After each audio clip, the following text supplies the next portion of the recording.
ஆண்டவராகிய இயேசு கிறிஸ்துவின் நாமத்தில் இந்த நாளும் அன்பின் வாழ்த்துக்கள். குயவன் என்கிற வார்த்தையை இந்த நாளும் நாம் தியானிக்க போகிறோம். எரேமியா 18ஆம் அதிகாரம் அதனுடைய 6ஆம் வசனம் இப்படியாக சொல்கிறது: இஸ்ரவேல் குடும்பத்தாரே, இந்த குயவன் செய்தது போல நான் உங்களுக்கு செய்யக்கூடாதோ என்று கர்த்தர் சொல்கிறார். இதோ, இஸ்ரவேல் வீட்டாரே, களிமண் குயவன் கையில் இருக்கிறது போல நீங்கள் என் கையில் இருக்கிறீர்கள். பிரியமானவர்களே, ஆண்டவர் நம்மை பார்த்து சொல்கிற ஒரு நல்ல வார்த்தை, களிமண் குயவன் கையில் இருக்கிறது போல நீங்கள் என் கையில் இருக்கிறீர்கள்.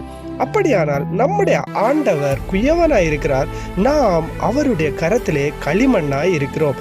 அநேக நேரங்களிலே நாம் குயவன் கையிலே களிமண்ணாய் இருக்கிறதை மறந்து மற்றவர்களை பார்க்கிறோம். அவர்களுடைய வாழ்க்கை இப்படி இருக்கிறது, அவர்கள் என்னிலும் உயர்த்தப்பட்டிருக்கிறார்களே, நான் இன்னும் இதே நிலையில் தானே இருக்கிறேன் என்று மற்றவர்களை நாம் அநேக நேரங்களிலே பார்க்கிறோம். ரோமர் 9ஆம் அதிகாரம் 21ஆம் வசனம் இப்படியாக சொல்கிறது: மிதிபட்ட ஒரு களிமண்ணினாலே குயவன் பாத்திரத்தை கனமான காரியத்துக்கும் ஒரு பாத்திரத்தை கனவீனமான காரியத்திற்கும் பண்ணுகிறதற்கு மண்ணின் மேல் அவனுக்கு அதிகாரம் இல்லையோ? உலகத்தில் உள்ள குயவனுக்கு மண்ணில் அதிகாரம் இருக்கிறது போல நம்முடைய பரம குயவனாகிய ஆண்டவருக்கும் நம்மேல் அதிகாரம் இருக்கிறது. அவருக்கு சித்தமானபடி நம்மை வணங்குகிறார் என்கிறதை நாம் ஒரு நாளும் மறந்துவிடக் கூடாது. பிரியமானவர்களே, உதாரணமாக குயவன் வணங்குகிற எல்லா பாண்டங்களும் பயனுள்ளவை. வீடுகளில் அநேக பாண்டங்கள் அழகிற்காக வைக்கப்படுகிறது. அதை அநேகர் காண்கிறார்கள், அதை குறித்து பேசுகிறார்கள். ஆனால் அநேக பாண்டங்கள் வெளிப்படையாக வைக்கப்படவில்லை.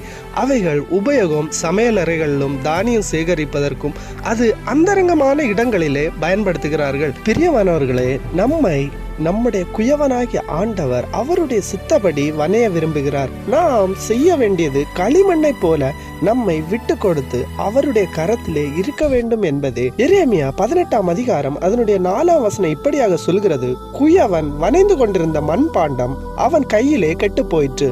அப்போது அதை திருத்தமாய் செய்யும்படிக்கு தன் பார்வைக்கு சரியாய் கண்டபடி குயவன் அதை திரும்ப வேறு பாண்டமாய் வணைந்தான். இந்த நாளிலும் ஒருவேளை நான் மறுபடியும் வணையப்பட வேண்டும் என்று நீங்கள் விரும்புவீர்களே, ஆனால் ஆண்டவரை நோக்கி பாருங்கள். ஆண்டவரே, உம்முடைய கரத்திலே ஒரு களிமண்ணை போல நான் இருக்கிறேன். என்னை மறுபடியும் உம்முடைய சுத்தப்படி வணைந்து ஒரு பயனுள்ள பாத்திரமாய் மாற்றும் என்று இந்த வேளையில கேட்பீர்களே, ஆனால் அவர் உங்களை பயனுள்ள பாத்திரமாய் மாற்றி பயன்படுத்த போதுமானவர். இந்த வார்த்தைகள் மூலம் தேவன் தாமே நம்மை ஆசீர்வதிப்பாராக. ஆமென்.